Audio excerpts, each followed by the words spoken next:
보는 시선에 따라서 세상은 달라지지만 오늘처럼 청명한 가을 햇살처럼 즐거움으로 늘 웃음꽃 활짝 피우시는 추석 연휴가 되시길 바라며 오늘은 폴란드 찍고 사우디 이집트 모로코 시장 넘보는 K2 흑표 전차에 대한 내용으로 함께하는 시간을 갖고자 합니다.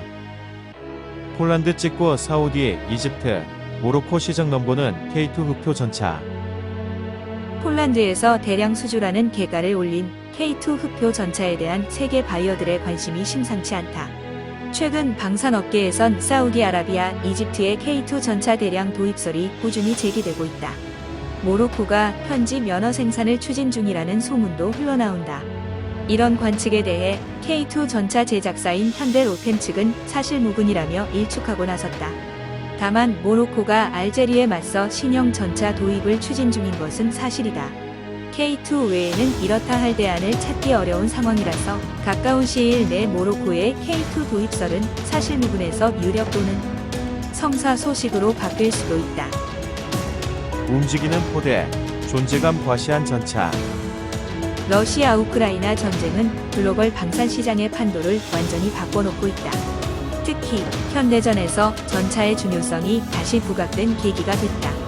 그간 주요 선진국은 현대전엔 전차가 적합하지 않다는 이유로 기갑 전력을 체륜형 장갑차로 재편했다. 몇 년 전까지만 해도 전차는 비용 대비 효과가 떨어지는 고시대적 무기로 평가됐기 때문이다. 이번 러시아 우크라이나 전쟁에서 전차는 대평원의 전투와 시가전에서 강력한 효과를 발휘하는 움직이는 포대로 존재감을 과시하고 있다. 물론 양국 기갑 전력이 모두 준수한 전과를 올리는 것은 아니다. 당초 러시아는 전차 전력에서 우크라이나의 압도적 우위를 점했음에도 잘못된 운용술과 전차병의 역량 부족 문제를 드러내고 있다. 개전 후 6개월 동안 약 2,000대 전차를 잃을 정도로 졸전을 벌이고 있는 처지다. 반면 우크라이나군은 러시아군의 주력 전차 T-80BVM이나 T-72B3보다 훨씬 낙후된 T-64BV 전차로도 선전하고 있다. 일부 전투에선 현대 전차전 역사를 다시 쓰고 있다는 평가를 받을 정도다. 가령 개전 초 키이우 동쪽 노바 바산 전투에선 우크라이나군 T-64BV 전차 1대가 14대의 러시아군 전차와 장갑차를 파괴하는 장면이 공중 드론을 통해 생중계됐다.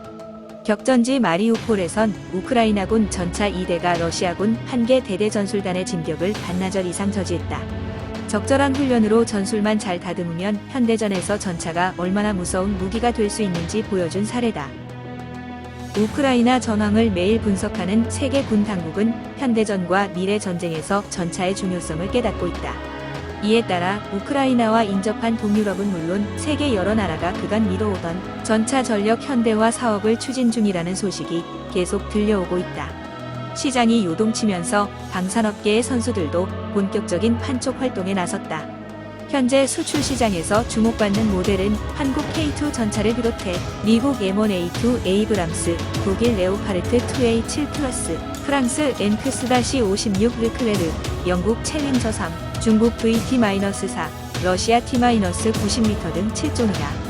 전동의 전차명가 독일을 제외하면 모두 강력한 국제적 영향력을 가진 UN 안전보장이사회 상임이사국이 생산하는 주력 전차다.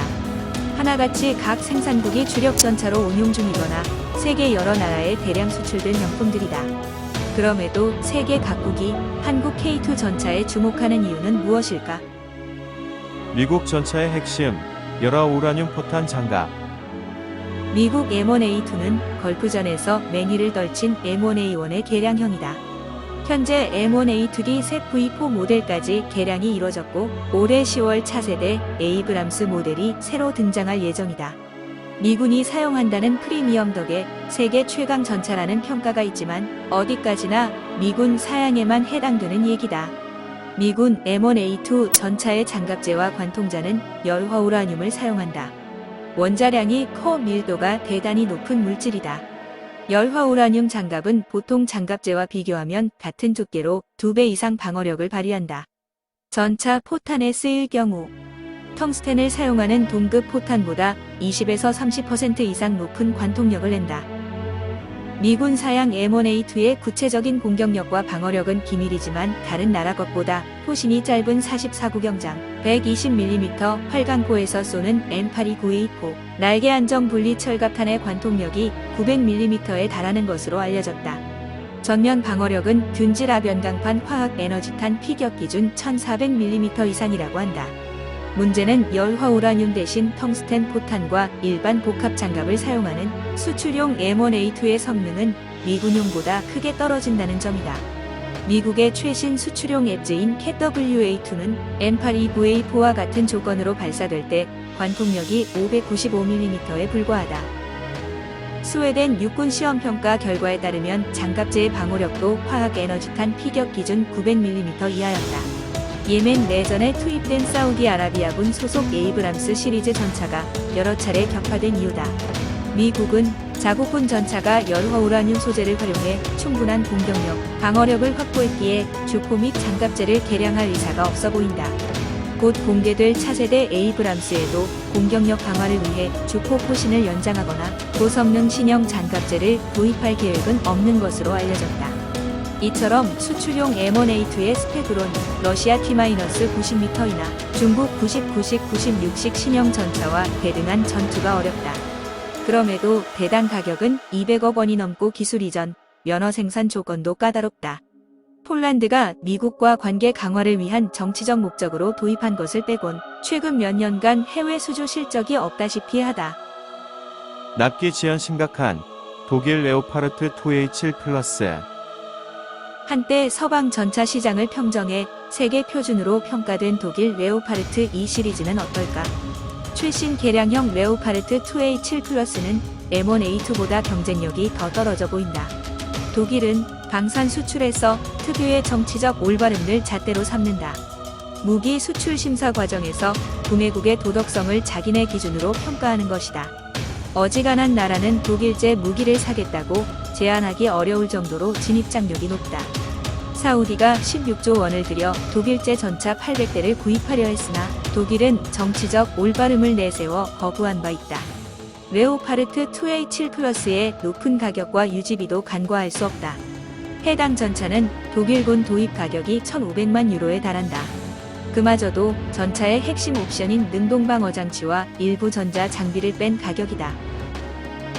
앱스를 달고 기술 이전, 면허 생산 등 조건을 추가하면 해당 가격은 300억 원 이상이 될 것으로 예상된다. K2 전차 풀옵션 사양의 2배가 넘는 가격이다. 느려 터진 생산 속도 역시 문제다.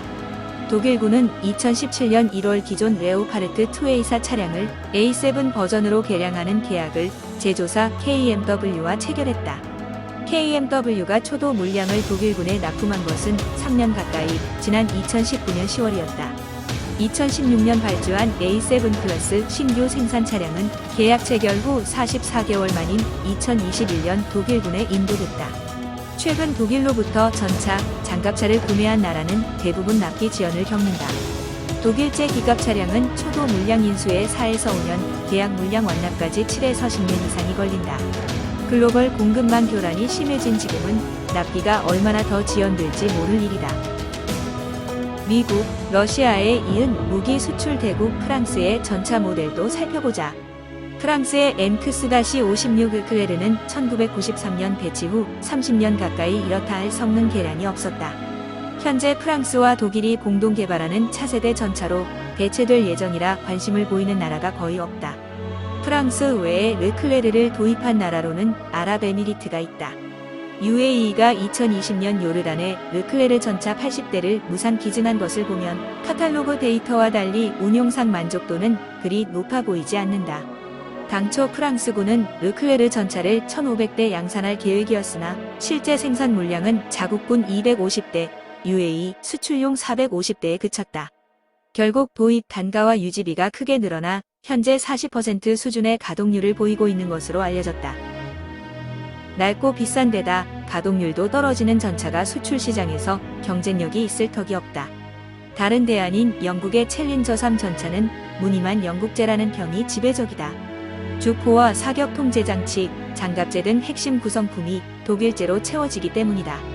앞서 소개한 레오파르트 A7 플러스처럼 가격이 비싸고 납기가 지연될 가능성이 높다. 독일이 개입해 수출 승인이 까다로워질 공산도 크다. 영국은 챌린저 3 전차 수출을 폴란드에 제안했으나 폴란드는 거의 고려조차 하지 않고 K2를 택했다. 이렇게 되면 세계 방산 시장에서 남는 선택지는 러시아 T-90M과 중국 VT-4뿐이다. T-90M은 카탈로그 데이터만 보면 세계 최강의 3.5세대 전차다. 하지만 러시아 우크라이나 전쟁에서 보병 휴대용 경대 전차 로켓에 파괴되는 굴욕으로 명성이 바닥에 떨어졌다. 당초 T-90M 500대 이상을 구매하기로 한 이집트가 K2 전차에 관심을 보이는 이유다. 무엇보다 T-90M을 구매하면 러시아와 무기를 거래하는 국가에 적용되는 미국의 제재를 각오해야 한다. 미국은 2017년 튀르키예가 러시아로부터 S-400 지대 공미사일 도입을 강행하자 적대 세력 통합 제재법을 마련해 러시아, 이란, 북한제 무기 구입국에 제재를 가하고 있다. 러 전차 기대 이하 성능에 국제 제재 우려도. 중국 VT-4는 메이드 인 차이나라는 사실 자체가 핸디캡으로 여겨진다. 중국 전차의 신뢰성은 매년 러시아에서 열리는 탱크 바이애슬론에서 여실히 드러나고 있다. 이동 간 사격 능력이나 야간 전투 능력, 주포 공격력과 방어력 등 모든 면에서 낙제점을 받는 실정이다.